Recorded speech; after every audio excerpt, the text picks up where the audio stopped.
ಬದಲಾವಣೆ ಹೇಗಾಯ್ತು ಅಂತ ಬದಲಾವಣೆ ಆಗುವುದು ಗೊತ್ತಾಗುವುದು ಮಾತ್ರ ಗೊತ್ತಾಗುವುದು. ನಿನಗೆ ಗೊತ್ತಾಗದಿದ್ದ ಹಾಗೆ ಹೇಗೆ ಬದಲಾವಣೆ ಆಯ್ತು ನೋಡೆ. ಕಾಲಚಕ್ರ ತಿರುಗುತ್ತಾ ಇರ್ತದೆ. ಬದಲಾವಣೆ ಸುಧಾರಣೆಗೆ ಲಕ್ಷಣ ಅಂತ ಹೇಳಿದ್ರು. ಇನ್ನಾದ್ರೂ ನೀನು ಸುಧಾರಿಸಲೇಬೇಕು. ನೋಡೋಣ ಯಾರಿಗಾಗ್ತದೆ ಅಂತ ಹೇಳಿದ್ದೀರ ನೀವು. ನಾನು ಅಲ್ಲಿಗೆ ನನ್ನ ಅವಮಾನಿಸದೆ ಇರುವ ಕಾರಣಕ್ಕಾಗಿ, ಅಂದ್ರೆ ನನ್ನನ್ನು ನೀನು ಅವಮಾನಿಸಿದ ಹಳ್ಳಿಯಲ್ಲಿ ಅರಮನೆಯಲ್ಲಿ ನಾನು ಗೆಲ್ತೇನೆ ಅಂತ ವಿಶ್ವಾಸದಲ್ಲಿ ಇಲ್ಲಿಯವರೆಗೆ ಬಂದಿಲ್ಲ.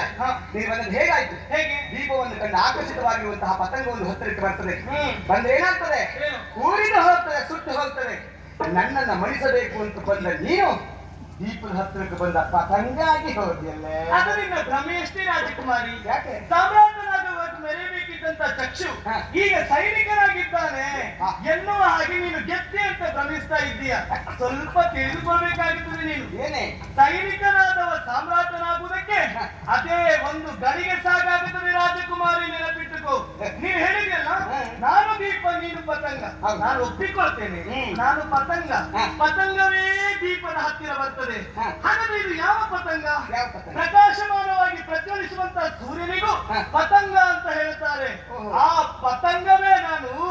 ಒಂದು ನೆನಪಿಟ್ಟುಕೋ, ಈ ಸೂರ್ಯ ಈ ಪತಂಗ ಮುಳುಗಿದ ಮೇಲೆ ಈ ದೀಪ ಬೆಳಗಬೇಕು ರಾಜಕುಮಾರಿ. ಭ್ರಮೆ ನಿನ್ನದ್ದು. ಏ ಹುಡುಗಿ, ಏನು ವರ್ಷಗೂಡಿ ಒಬ್ಬ ಕುಂಬಾರ ಒಂದು ಮಡಿಕೆ ಮಾಡ್ತಾರೆ. ಕ್ಷಣ ಮಾತ್ರದಲ್ಲಿ ಅದನ್ನು ಒಡೆಯಬಹುದು. ಒಡೆದ ಮಡಿಕೆಯನ್ನು ಮತ್ತೆ ಮಡಿಕೆ ಮಾಡಬೇಕು ಅಂತಾದ್ರೆ ವರ್ಷವೇ ಬೇಕಾದೀತು. ಸೈನಿಕನಾಗಿದ್ದಾನೆ ನಿನ್ನ ಚಕ್ಷು. ಅವ ಇನ್ನು ಸಾಮಾನ್ಯ ಒಬ್ಬ ಮಂತ್ರಿ ಆಗುವುದಕ್ಕೆ ಎಷ್ಟು ಕಾಲ ಬೇಕು? ಅದರ ಜೊತೆಗೆ ಹೇಳಿದಿಲ್ಲ ನೀನು, ನಾ ಸೂರ್ಯ ಪತಂಗ. ಸಂಜೆಯಾದ್ರೆ ಸೂರ್ಯ ಮುಳುಗುತ್ತಾನೆ, ಬೆಳಗಾದ್ರೆ ಶಶಿ ಮುಳುಗುತ್ತಾನೆ. ಯಾವಾಗಲೂ ಬೆಳಕನ್ನು ಕೊಡುವ ದೇವರ ಮುಂದಿಟ್ಟ ನಂದಾದೀಪವೇ ನಾನು.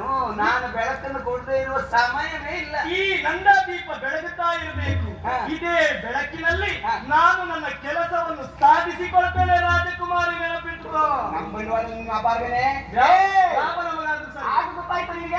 ನನ್ನ ಸ್ಥಾನಮಾನ ಏನೆನ್ನುವುದು ಆಗಲ್ಲ. ಈಗ ನಿಮಗೆ ಸರಿಯಾದಂತಹ ಶಿಕ್ಷೆಯನ್ನು ನಾನು ಕೊಟ್ಟಿದ್ದೇನೆ. ಇದು ನನ್ನನ್ನ ದೀಪ ಎಂದು ಭ್ರಮಿಸಿ ಬಂದ ಭ್ರಮರದ ಹಾಗೆ ಅಲ್ಲ, ಪಟ್ಟಣದ ಹಾಗೆ ಸುಟ್ಟು ಹೋಗಿದ್ದೀಯಾ. ಅರಮನೆ ಬಾಗಿಲಿಗೆ ಬಂದದಕ್ಕೆ ಬಿಂದು ಹೋಗಿದ್ದೀಯಾ. ಇನ್ನು ನನ್ನ ಹತ್ತಿರಕ್ಕೆ ಬರುವ ಪ್ರಯತ್ನ ಮಾಡಿದ್ರೆ ಸುಟ್ಟು ಹೋಗ್ತೀಯಾ.